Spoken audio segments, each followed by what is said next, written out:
All right, welcome back to In the Zone with myself and Chris Kapper. Dead Press Picks. Thank you so much for coming back. Happy Friday. We wanted to get this out quick and early for you guys because I know there's a big slate tonight. Dead, can you let us know who's sponsoring us and the amazingness that is Seven Stack Sports? Yes, sir. What's up, everyone? Happy Friday. This episode, as all, will be sponsored by our friends at Seven Stack Sportsbook. Make sure you guys take advantage of the deals that Seven Stack is offering. 24/7 customer service, reduced juice at minus 105 lines. Also, if you want to take out money crypto-wise, there's a lot of different ways to even withdraw. Seven stacks, pretty consistent odds boost as well every week. Dead. I'm gonna mute you real quick. The sound is like kind of like a robot right now. Let me make sure it's working. 3, 2, 1. Check the cam and mic settings. Gives me the same thing. All right, now it sounds good. Go ahead. Is that better? Yeah. Okay. But yeah, so Seven Stacks, sure you guys do take advantage of that. Thank them again for sponsoring us, not only today but all episodes. All right, let's go ahead and start sending you a message real quick. All right.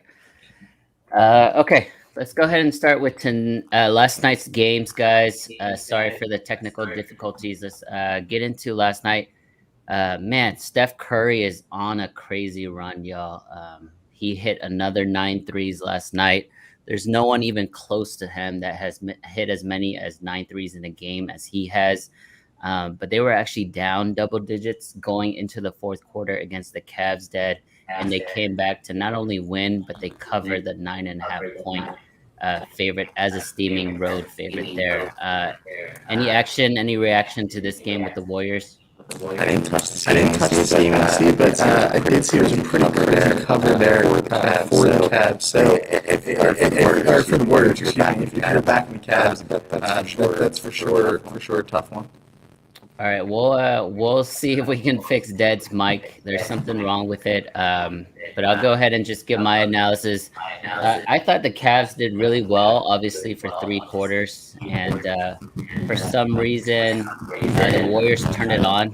Steph Curry came out and hit, I think, 3 or 4 threes in a row in that fourth quarter, and after that the Cavs just couldn't really come back and recover from that. All right, this next game here, the Wizards on the road in Miami. Miami, impressive win here, 112-97. They won by 15. They basically won wire to wire. They led the first half. I think they led at halftime by 6 or 7 points, and then they won the game by 15. So that's a really dominant team by one of the better teams in the Eastern Conference.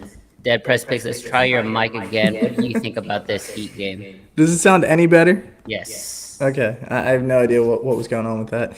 But yeah, another good game there, AC. But when we were talking about that first one, that crazy backdoor cover there that the Warriors had. I saw a lot of people were on the Warriors last night. The Wizards, though, and the Heat game, as you mentioned, pretty good showing by Miami. Nice bounce back there for them. We saw Beal had another good game. Jimmy Butler, nice to have him back, obviously. And as I said earlier in the season, I think the Heat are the team to beat in the East, and they stepped it up again last night.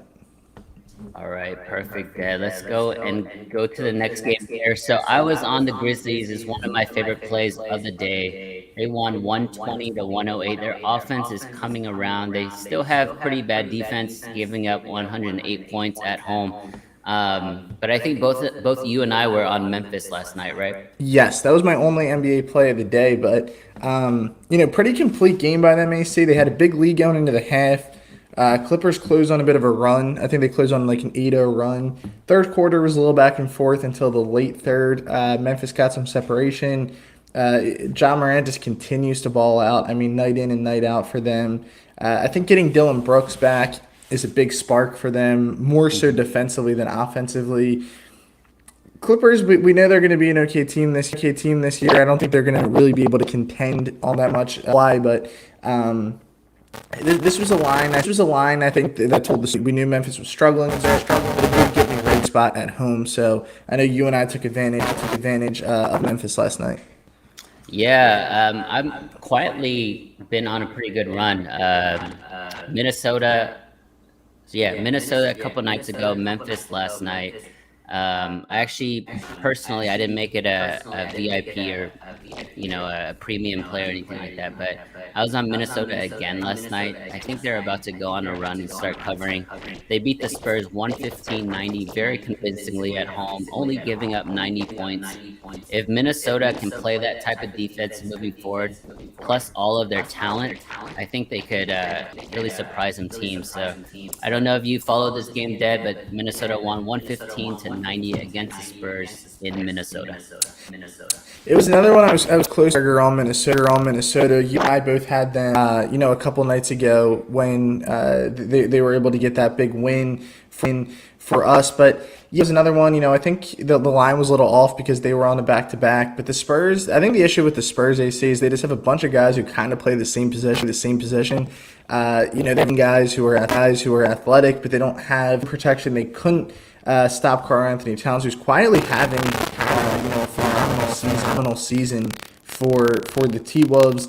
And the T-Wolves are a tough team. I think they're a good team to back at home. I don't know if they're going to be able to get into like a playoff contention spot, but they're solid overall with the way they can defend. All right, let's see. One final game here last night. The Jazz, they were down again in that first half, and then the offense of the Jazz, 3-point shooting, especially in that second half, just took over. They won 119-103 at home, pretty convincingly. I do want to mention the Sixers on the road, very, very impressive win, holding Denver to only 89 points, 103-89 there. Philly without Joe Embiid. I don't know when he's coming back, but impressive win by your Sixers there. Yeah, big time win. I think they were the only dog to cover to win last night. They say it was another pretty square slate, but a pretty dominant effort from the Sixers start to finish. We know how good Maxi's been for them, really stepping up when he has to. That's been the way that they're staying in contention without their big guys. All right, beautiful. Let's go ahead and move towards tonight's big slate. There are 9 games. First game here is Pacers on the road to the Hornets. There's a little bit of an echo. I'm sorry, guys. We're getting it fixed out. But all right, Pacers on the road at the Hornets. Hornets started out as a 2.5-point favorite. Now it's moving towards maybe 1 point, maybe even a pick 'em here. Is this a Pacers play for you, Dad? Real quick, AC, does that sound any better? That is perfect now. Okay. Sorry about that with the technical issues, guys. But yeah, the Pacers Hornets you said for tonight. This is another tough one, AC. It's a lot of questions in this game that we were getting. Was this game? I think this is one of the hotter games tonight. That's going to be bet on. But Charlotte, all of a sudden, they've gotten hot, right? They've been able to rip off 4 in a row, and now the Pacers here. We talk about the Pacers a lot. I know you and I are both big Malcolm Brogdon guys. It is a home game for the Hornets, but this line's kind of making me think it's a Pacers play. What's your thoughts on this? Yeah, this is definitely a Pacers play for me. I'm not sure if it's going to be an official play tonight for VIP, but the home dog the home favorite losing points. The very public team, everybody likes the Hornets. Look into maybe fading them, especially in the first half, and maybe they'll come back in the second half. But the Pacers are a solid team, man. Solid team. All right, let's move ahead to this next game here. A lot of injury news. There's no Steph. There's no Draymond. There's no Otto Porter. But the Warriors are going to be facing the Pistons. That might be enough to beat Detroit. What do you think? It's a tough call here, AC, but I think it's a Pistons play. Am I taking no? But you mentioned, with no Steph, Draymond, even Otto Porter is a guy who could maybe come in there and give them some good minutes. It's tough to back the Pistons, obviously, but I think it could be a Pistons play. Look at that over-under, too, AC. 200 is the over-under right now. So pretty. Steph Curry could have gotten that by himself. Yeah, pretty crazy, total there because we're just not accustomed to seeing that in the NBA. So, I mean, I kind of still think it goes under. I was going to say the under looks like a good look in this game. But taking an under in the NBA of like 200 just gives me a little bit of anxiety. So maybe it's like a first quarter under 51.5. probably a stay away game for me in this spot. Lakers and Celtics. This line has moved to Boston, but Jaylen Brown was officially ruled out. We didn't think he was going to go, but now Dennis Schroeder is also questionable. But this line was 1. Now it's 2.5 for the Celtics. Do you have any thoughts on this game? Yeah, this is a very weird line for me. They're both about 500. Lakers are 8-8, only 6-10 against the spread. Boston is 7-8. Both coming off pretty disappointing losses. Celtics lost to Atlanta by 11, and then the Lakers made it a pretty good game against the Bucks, but they couldn't close and lost to the Bucks by 7. There is some, news that maybe LeBron James comes back tonight. So that's kind of interesting where the line is moving. I thought Schroeder was going to play and try to get a revenge game in. Everybody knows he left $100 million on the table from Los Angeles, and now he's playing in Boston. I thought, props for him would have been a good look tonight. No angle for me, to be honest, Dad. I just want a good game. Like the Lakers and Celtics, when they're not good, the NBA kind of suffers. So hopefully it's a good matchup tonight. Yeah, this was one AC I was all about taking the Celtics, but now I'm a little concerned because I want to make sure Schroeder goes without Jaylen Brown. I mean, he's their number 2 scorer. He's actually been playing really good basketball as well, and you kind of mentioned maybe a little bit of revenge on his mind. This Laker team right now, they just don't have the shooting, and they just don't threaten me enough offensively. I think Russell Westbrook was a mistake when it happened, and I think it's continued to be a mistake for them. I just don't think their spacing is good enough. And with Westbrook, it's not a guard that you have that can shoot the basketball. When we had Ski on, he's a big Laker fan. He said, and I agreed with you, he made a good point, they run better when Rondo is in there at the point guard spot. Now, Rondo obviously isn't a great shooter himself, but he's able to, distribute the basketball much better, cut down the turnovers. It's a game that I'm likely going to be on the Celtics. I feel like the line suggests that Dennis will go at 2.5, and it might even scoot up to 3. But I think that the play here is for sure the Celtics at home. All right, I see the Magic and the Nets. No Kevin Durant tonight. Nets -10. Can you lay 10 without KD on the Nets? That's tough. I mean, every time we talk about the Nets, we mention that it's hard to really back a team double digits, especially the Nets, who go hot and cold so easily. They're sitting at 11-5 for the season. They're only 7-8-1 against the spread, but they are coming off a pretty good win against Cleveland. They pushed the spread. They won by 10. You expected a big bounce back after their embarrassing performance against the Warriors, but without Durant tonight, I don't know. It's hard. Maybe James Harden has a big game. Maybe look into those type of props. Maybe James Harden over 2.5 threes. I think that's probably a popular one tonight. But for me, no play for. I just hate double-digit spreads in the NBA. Yeah, this is one where I might be back in the Magic again. I took them when they played the Knicks on Wednesday, +11. They actually won that outright. I think they're just getting too many points with no KD. I don't know if the Nets have enough scoring on the floor. You mentioned it's going to have to be Harden, right, that takes over in this game. But with that said, I just don't think offensively that they're going to be productive enough to really cover that double-digit spread. And we mentioned that the Magic have some good young players. Cole Anthony's had a really good season. They just got Jalen Suggs back. They're not obviously a team that you feel comfortable on gambling a lot. We kind of mentioned, blindly fading Orlando is probably a good system long term. But I think 10 here, AC, is just a little bit too much. I think it could be like a 6 to 8 point game. You might have to sweat it a bit, but I think it will be the Magic ultimately.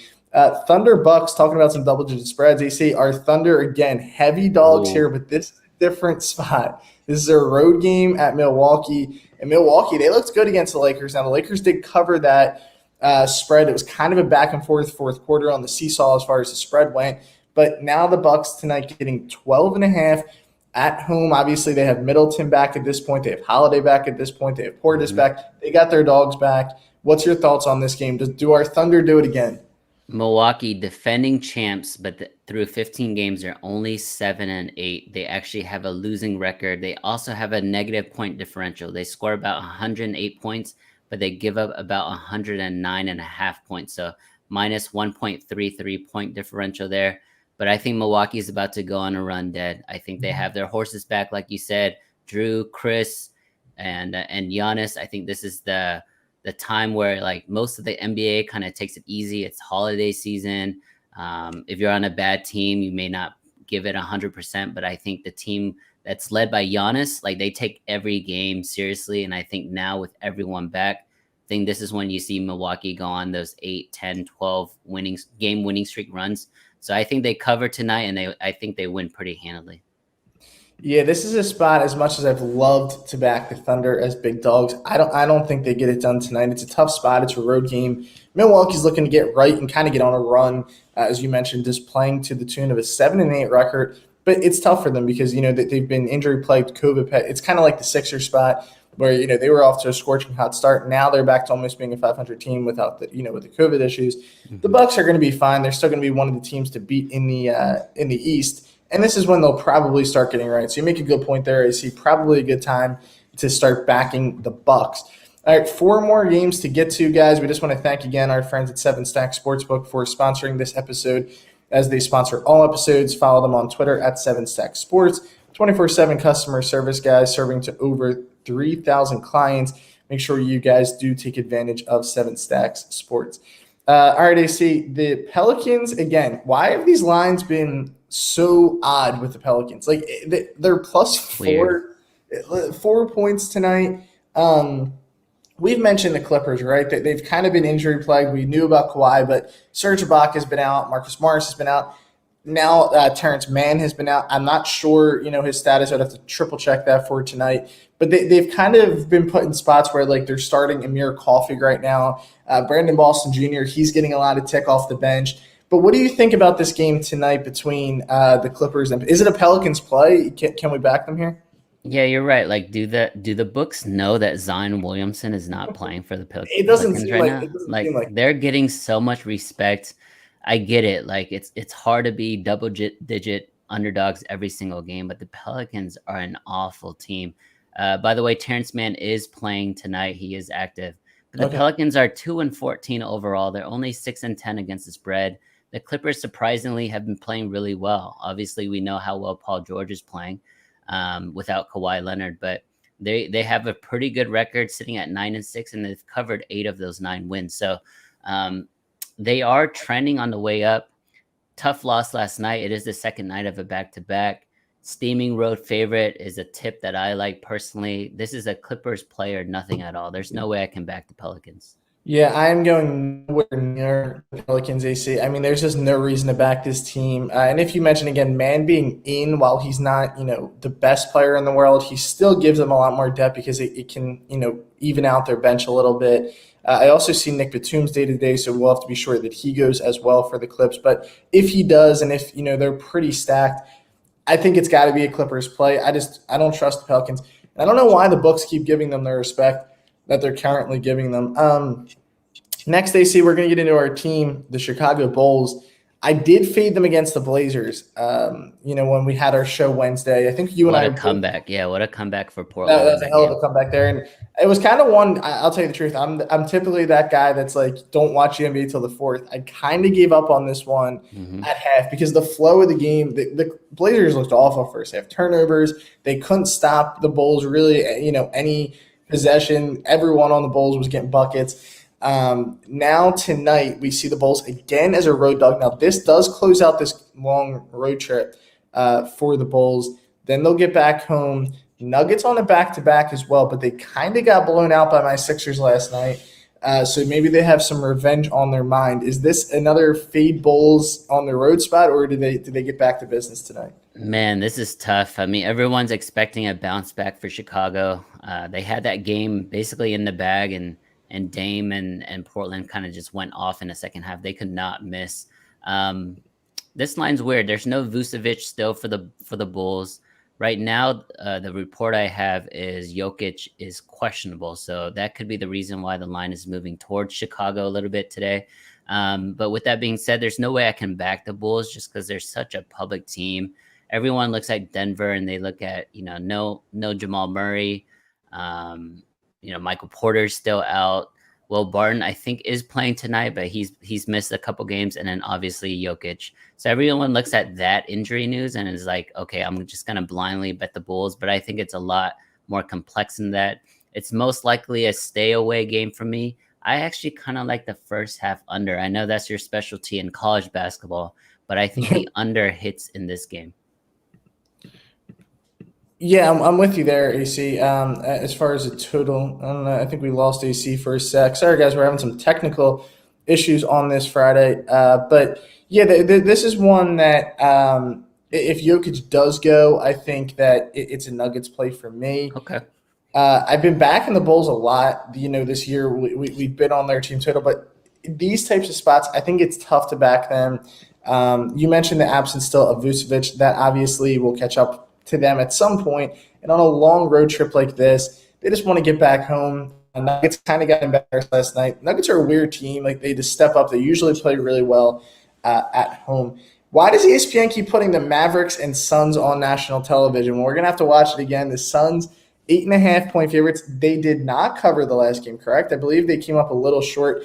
Although I did take the Suns second half, and they kind of had a little bit of a backdoor cover there because it was tied with like a minute 30. Yep. Pulled away a little bit at the end, so I was happy because that was my lucky NBA night when I had the 5-0 sweep. The Blazers and the Suns covered like at the same time, and they both looked dead in the water. Nice. So you know how that feels when you get those lucky wins. You gotta savor them. But obviously, no Luka for your Mavericks tonight. 8.5, but these teams just met up. Mavericks played them well, I thought, last time until, like I said, the end of the game. But Chris Paul, AC, he was scoreless until almost like 6 minutes in the fourth. I think he made his first field goal with like 4 minutes. So you have to figure, right, if the Suns are clicking, Booker didn't have his best stuff. Do you think they blow them out here tonight? I think the Suns roll Dallas. I don't think Porzingis is going to be able to play that well. I actually don't think Porzingis is a bad player, but to expect him to, drop 30 in back-to-back games is asking too much for someone just of his injury history. Mm-hmm. But yeah, like you said, I think Chris Paul started out 0 for 9, and I think the game was still tied. They are one of the best closing teams in the NBA, and then with the Mavericks without Luka, I don't think they can close. So to me, this is a Suns play for sure. Yeah, I think this will be Suns early and often. So maybe a Suns like first half angle as well. Although they seem like they've struggled a little bit early, and then like they're a really good live betting second half team. Yeah, we've talked about them before, getting them live. So I think this is a Suns play. All right, AC, the final game of the night. The Raptors, they will have to travel over to Sacramento tonight. I like the Kings a lot here. What's your thoughts on this? Yeah, the Kings are a good play. I agree with you there. Let me double check if Siakam is playing. Yeah, he is playing. There's no OG Anunoby, which is a big loss for the Raptors. I love Sacramento overs in Sacramento. Maybe a team total over for the Kings here. I did that a couple Fridays ago, actually. 2 Fridays ago, I did Kings total over on a Friday night in Sacramento, and they dropped 140 points. So maybe they can do that again tonight. I like the over. I do like the Kings here. It's most likely going to be a VIP play tonight. All righty, AC. Just to get to a quick question that we had here in the DMs was a question on we were just talking about this. If I guess they missed it here, the Pelicans and Clippers game, asking why are the Pelicans only a 4-point dog here tonight. I think you and I are both kind of with this question. We don't really understand that. The second night of a back-to-back, that could be it too. But I mean, you're right. Like, the books are giving way too much respect for the Pelicans, not only this game, but all season long. They're an awful team, only wins on the year. There are a lot of injuries for the Clippers, but everything about that team is just way superior. Players, coaching, schemes, things like that. So, I mean, give me the Clippers there. All righty, AC. I think we breezed through these games. It's Friday. We know the people wanted to get this done quick. Get their bets in and head out for the weekend. But we just want to thank our friends again at 7Stack Sportsbook. Make sure you guys give them a follow. Doing a big giveaway right now, AC, right? $2,000, I think, giveaway. Yes, 2,000. They just hit their 2,000th follower, which is awesome news. Great, milestone for them. But yeah, $2,000 cash money. All you got to do is retweet the tweet, I believe, and then follow us. Very, very simple. It's a win-win.